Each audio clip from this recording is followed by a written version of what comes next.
Yeah, so my name is Michael Dominic Savino. Name of my company is Nexus Box, and we are a full-service web development and marketing agency out of Winchester, Virginia. Our tagline, if you want to call it that, and stuff, and kind of how we come across our clients is we're an innovative first solutions company that helps our clients reach the next level. Our kind of claim to fame is that we think outside of the box and have these unique solutions to problems of everyday businesses that they can't get solved anywhere else. And we haven't been able to find the problem that we haven't been able to solve yet. So That's good. yeah. Yeah. And this is your company, It is, correct? yeah. Yeah. And tell me a little bit about how you got into this and how you started the company. Yeah, so I started Nexus Box 7 years ago. It was kind of a brainchild that I started after, numerous other companies in the past. This was like the first company that I guess you could say I kind of found the secret sauce of how to get things out of being a solopreneur to running a company and having employees and really turning it into a company that you can have people working for you and trust and everything else. And in the past I never got over that hump where it was like, do I bring in an employee or do I not? Like, because start getting scared and you're like, oh my God, I'm gonna take on somebody that I'm gonna be responsible for, you know, and then you're your gonna have more, payroll payroll, all of that stuff, and I actually funny, like in a weird funny story, like, and great story in all honesty too. So the way that this all kind of happened and really helped us propel was when I was getting to the point of where I needed somebody because I was getting so busy with development work and everything. I reached out because a friend of mine told me about virtual assistants. And I found this great company and stuff that reputable, VAs and things like that, and found this great guy. He was at Venezuela. Name's Emilio, still with me.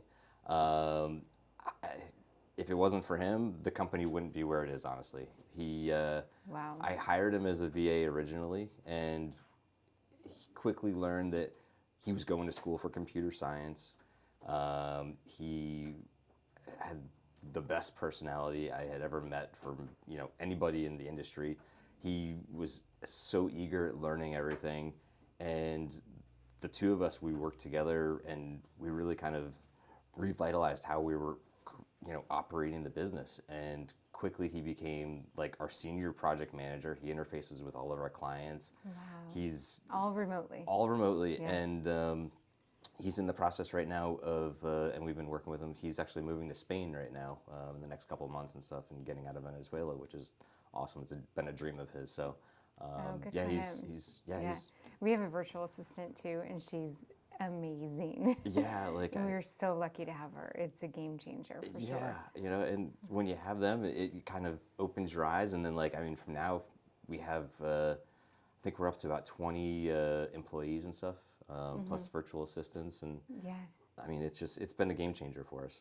Wow, that's awesome. Yeah. And tell me a little bit more about what your company does for your clients. Yeah, so web development's kind of a big topic at the end of the day, but our focus is in the e-commerce spectrum. So generally our clients are doing revenue between like 1 and 50 million in revenue through their website.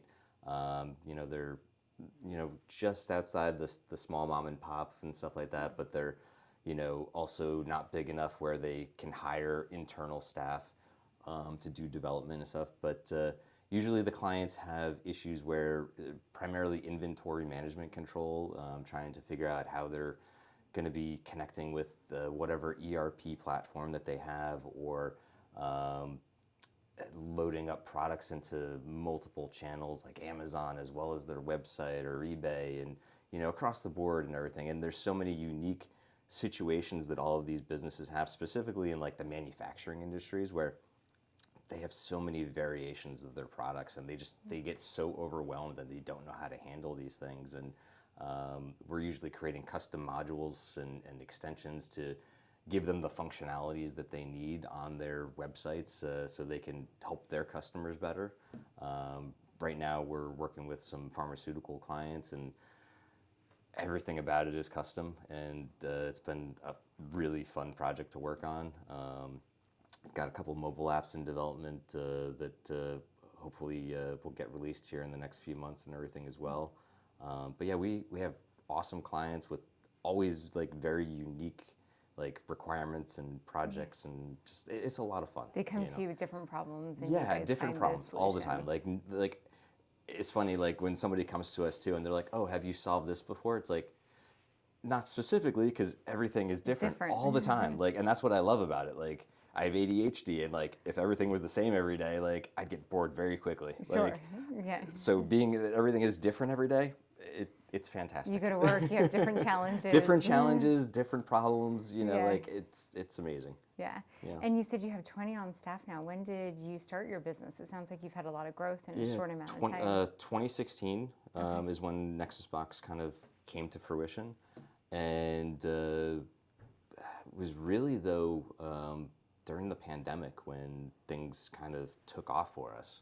So, you know, pre-pandemic, I was still kind of working, you know, other jobs and things like that while trying to grow this. And then when the pandemic hit, businesses in general were going out. Like, you know, brick and mortars were shutting down. They didn't know how to operate. Office space was office shutting spaces down, were, you know, going to heck, and, you know, but the companies that wanted to succeed, they started to leverage more and more e-com, you know, like small mom and pops were getting smart. Like, hey, if I want to still have this business when I get through the pandemic, you know, I need to get on the internet. So we grew in a year and a half. We went from just myself and, you know, my VA and stuff at the time to like 4 or 5 people and stuff within a year. And we grew this amazing reputation through a platform called Upwork. And through growing that reputation on Upwork, we had companies like GoDataFeed. We eventually had companies like Ducati reach out to us, Cloverly. We just finished up a 3-year contract with a fraud detection platform called No Fraud. They all reached out to us because of this reputation that we built up in like being a U.S. development firm. And it just kind of went from there. And were you guys all able to work remotely during that time? Yeah, we all worked remotely and stuff during that time, and just continued that reputation. And right now, I think we're in the top like 2 or 3% of developers in the Upwork space. Like we've done like I think 1.4 million in like through Upwork. Yeah, and amazing. Now, I mean, yeah, we still get jobs through it, but we've grown so much now that we don't really need Upwork. Like people are coming to us outside of the platforms, and they know about us as like these Magento and Adobe commerce specialists. And I don't like to toot my own horn, but I feel like we're in the top, you know, 4 or 5, you know, Magento, you know, e-commerce developers in the country at this point. So yeah, congratulations. That's awesome. Thank you. Yeah, it's a huge accomplishment. Yeah, it's you know, it's kind of one of those things like you're like try to wrap your head around it and stuff, and you know, yeah, it's just it's been a great ride. And where do you see it all going? So big question. Big question, but also not a big question because it's already going where I foresaw where you it. envisioned it. Yeah. So we partnered with a couple agencies, one for white label work and stuff. So we're taking over a company's entire web hosting division of their company, like a multi-billion-dollar company. We're taking over their web hosting division. Going to be handling all of their support, which is like an injection of like 100 clients for us. Wow. Then on top of that, we are acquiring another web development agency. We just signed contracts yesterday. So Exciting. it was actually a company that I did part-time work for 15 years ago when I lived in New Jersey. And the owner back then and stuff was like, you know, he's like, when I'm ready to retire, I'm going to reach out to you. He got off of a call a couple weeks ago. And he's like, I can't do this anymore. He's like, today's the day. Today's the day. And he thought of me after 15 years. Like it was like amazing that, you know, to have that kind of trust and, you know, that, you know, he thought of us, you know, and me and stuff. Well, it sounds like he knew. And he Yeah, had it a was. plan too. He's like, Yeah, I'm just going to put this in my back pocket until I'm ready. And yeah, then, and we just signed contracts yesterday, so that's going to be another injection of clientele. And on top of that, we are working on getting our GSA certification, so we can start working on government contracting work. oh, nice. And we're expanding, adding more cubicles in the office and all that kind of stuff to Yeah. continue So for growth is on the horizon. growth. Yeah, more for growth is on the sure. horizon. Yeah. 100%. So. Now, while you've been building this business, you've had some pretty personal, earth-shattering situations. Tell me a little bit about that journey. Yeah, Yeah. so that's a whole crazy thing. Like I feel like I joke about it sometimes. Like with me and my wife, like we could make it into a movie. Yeah, write a book. Yeah, and honestly, I started outlining one like a couple of years ago, but I'm just like, this is too much. I need a ghostwriter to take the words out of my mouth. But Right. I guess it all started like in 2011. We lost our house in New Jersey from Hurricane Irene. Then shortly after that, my mother passed away from lung cancer, never a smoker. During that time, we had moved to Maryland shortly thereafter. My wife got ill. She was working in Bethesda for the NIH, and we know how everybody is with vaccines being a touchy subject and stuff, but Right. she got a bunch of vaccines from the government, and it sent her immune system haywire, and she's now disabled. She Wow.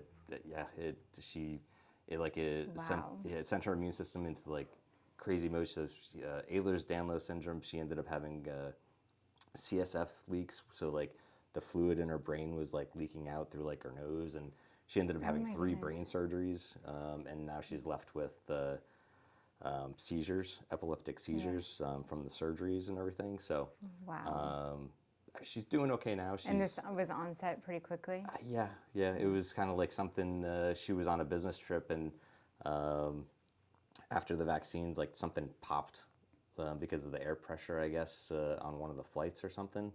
And then in combination between that and the immune issues that happened and everything else, like it was just kind of all downhill. And I mean, she's been amazing through all of it. I mean, she's doing really, really well now at this point, and she can't. But after 3 surgeries, 3 brain surgeries, yeah. Yeah, and then That's a lot. yeah, and then on top of that, we have 2 kids. How old are the kids? Yeah, so my daughter just turned 15, and my son just turned 10. My son turned 10, like I guess it was, what did I say, what day is 30th, like 2 days ago. Yeah. And then on the 11th, my daughter turned 15. So Oh, nice. yeah, high school, Yeah. fun times. Yeah. But yeah, and then on top of all of that, I ended up getting cancer. So it was just like one thing after the other, after the other. So after during the your other. wife's diagnosis, while she's trying to kind of figure out what's going on with her and her health, bam, Yeah. you got diagnosed Yep. with cancer.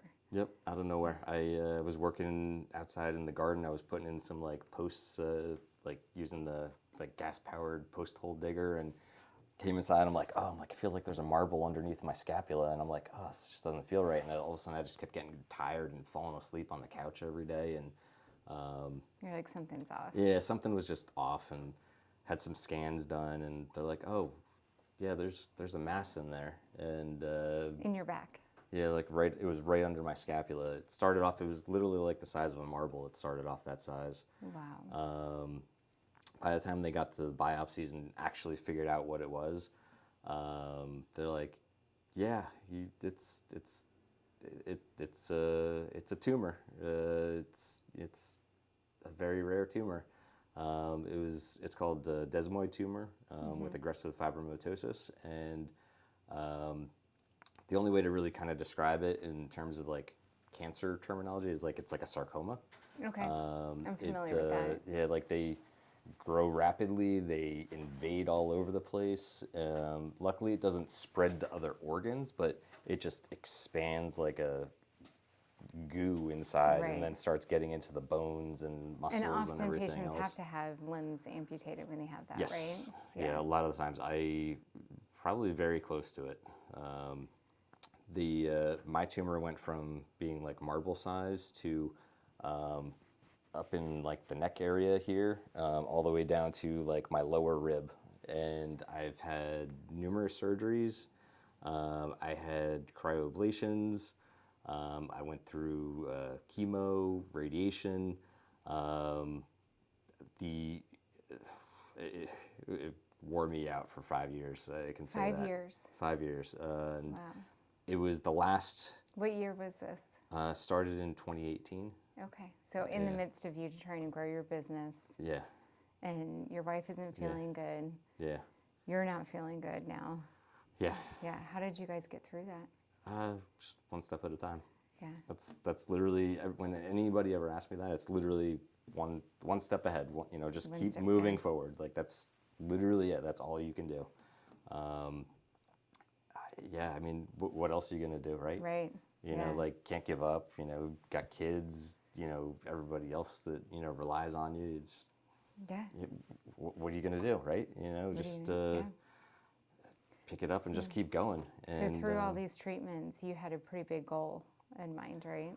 So oddly enough, the business is what kind of kept me going at night. Like when I'd be passed out on the couch during the day, like from the treatments and everything else, like I'd wake up and just like I couldn't go outside and run around or exercise. Like I tried staying in like CrossFit and having like my old coach like try to keep me in shape and stuff like that. And try to modify when you can. Yeah, and all that. Like, and it like we tried for a long time, and I was just like, I'm putting too much pressure on myself. I'm like, my body can't handle it. Like, and so I'm like, all right, I got to find something to do, and everything with the business just kind of kept me going, and that in some ways that was kind of my outlet to help myself. Sure, And Well, think just of get your things mind off of something else, right? Exactly. Like, Take your mind off occupy of your it. mind with other thoughts. 100%. And the last kind of way that I worked with my doctors out here in Fairfax and everything to, I'm almost like 2 years in remission and stuff. And That's great. Congratulations on that. thank you. And like it all kind of happened where they were like, all right, well, let's do radiation and then we'll do the surgery. And I'm like, what if we do it in reverse? I'm trying to make a joke about it. I'm like, for Thanksgiving, I'm like, would you want to microwave the full turkey or would you want to microwave the leftovers? And that's the way I kind of proposed it to them. I'm just like, if you're going to give me radiation, I'm like, it's like putting my body through a microwave. I'm like, why not cut the thing out and then radiate? Like, right. I'm like, they're like, we don't normally do it that way. I'm like, could we? Because it makes more sense. Interesting that you're bringing this information to your doctors. Yeah, I'm just like, why not? I don't know if it's right or wrong or whatever, but I'm like, it's like you only get to do radiation once. I'm like, let's cut it out and maybe more damage and kill more surface. Apparently it worked. So yeah. So aren't you glad you were an advocate for your own health and spoke up about it? Oh yeah, and when my wife was going through all her stuff, that's when I learned to be an advocate because you have to be. Like there was so many times that she was told no or you're crazy or all that kind of stuff. Fine. And you're fine. It's all in your head. Literally was in her head. Yeah. But not in a good way. Yeah, not in a good way. But yeah, we learned you have to advocate and stuff, and we're both doing pretty good and stuff with everything these days, and I got to tell me about your big goal. You had a big mission. I did. I had a big this. mission. So back when I was really young, like I was always like enthralled and just mystified by Mount Everest. It was kind of like one day I'm gonna get there. It was on my bucket list. I'm like, I gotta get there. So back in March, I hopped on a plane. Got to Nepal and I hiked through the Himalayas. I did a solo trip with just me and my guide, and I got to camp out at base camp. It was awesome. I don't really have words to explain it because any pictures that anybody sees and the videos are pretty cool and stuff, but like pictures of Everest and base camp and like the Nepalese people and everything else, like like you have to experience it because it's so unlike anything Nothing can here. do it justice unless Yeah, you're I there. mean, hiking for 8 to 10 hours a day, at like incredibly high elevations. Like we got up to like 18,000 feet. And I'm like, wow, this is like kind of where airplanes usually are flying, Wow, yeah. And the mountains were just absolutely beautiful. Like, How did it feel to be able to do that physically after what you had been through? it was a relief.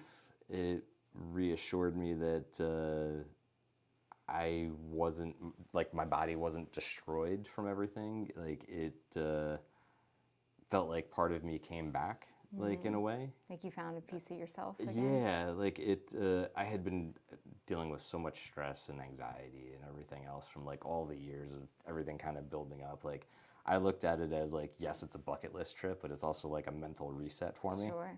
And just a chance to breathe, Yeah. right? Yeah, which is kind of funny because you can't really breathe You that good can't- up yeah, there. that's actually very true. Yes. Okay, mentally breathe. Mentally breathe, yes. Mentally breathe. Exactly. Yeah. But yeah, with everything moving so slowly over there, just being outside and, just literally just walking like for, miles and miles and miles through like, just untapped, areas where it's just like, it's just you and the mountains and like, there was people out there and stuff you'd, come across and stuff, that were hiking as well. But, there's like monasteries and stuff with like monks and, from, it was beautiful. How did it feel to have that bucket list come true? There's literally no words that it was able to be accomplished. And like, I can't wait to go back. Yeah. Like, I accomplished getting there, getting to base camp, and like my wife, my kids, and everybody back home, they knew it was on my bucket list too, and they were all so supportive. Like, with everything that I had been through, with how stressful the business is, with growing it, the cancer treatments, all that kind of stuff. Everybody's like, do it. You got to go. Yeah, like for both of my young kids, my wife, to say, They're probably go so do proud it. of you. Like they were so proud, so excited, to see me go. Like, you could see it in their like faces and stuff like that. Like, to be able to say like, hey, my dad went to, Mount Everest Base Camp. Like it's kind of like a cool like check in the box, like kind of like, And that probably feels good to hear them say that like, to their friends. Yeah, like like jokingly, it's like yeah, my dad went to base camp. Yeah, what'd your dad do today? And he beat cancer. Yeah, exactly. Just say it. Yeah. I'm like, similar thing, one step forward. Like that was, the only thing I can say. Like, was there days I wanted to quit on that hike? 100%. Yeah. 100%. And it was tough. I mean, like, my knees are still killing me from it. So this was not too long ago. No, right? this wasn't. I left March 26th. I left 2 days after my 41st birthday. So just this past March. Oh yeah, I can see why your knees would still hurt. Oh yeah. And I got back like, I think it was April 20th. So I was over there for almost a month. Oh wow. Got to celebrate. Well, my birthday was on March 24th, but when I got over there, they celebrated my birthday and stuff, Nepalese style. Yeah. And they had like guys coming out with like violins and things like that. Oh, that's and fine. had a really Made it cool extra dinner with special. everybody and stuff from the guiding company. It was Yeah. it was a lot of fun. But Huge celebration of life, right? yeah, exactly. And that's kind of their thing over there is celebrating life every day and stuff. Yeah. It's And celebrate big. yeah. As we wrap up here, are there any last parting words you'd like to leave us with? A mantra that you live your life by? Business advice? So I have this tattoo here. It says "Be here now." I love that. Little did I know how much that was going to kind of play into my life. I got this right after my mother passed away, and every time something, would go downhill, and whether it was the cancer or my wife's situation or anything, I like look down at it. I'm like, just live in the moment. Like, be here now. yeah, be here now. Like, it just, what are you going to do? What are you going to do? But just just take one every day one foot forward and be here now. and be here now. I love that. Thank you for sharing your story with us, Michael, and thank you for coming in today. It was a pleasure to have you. Yeah, thank you.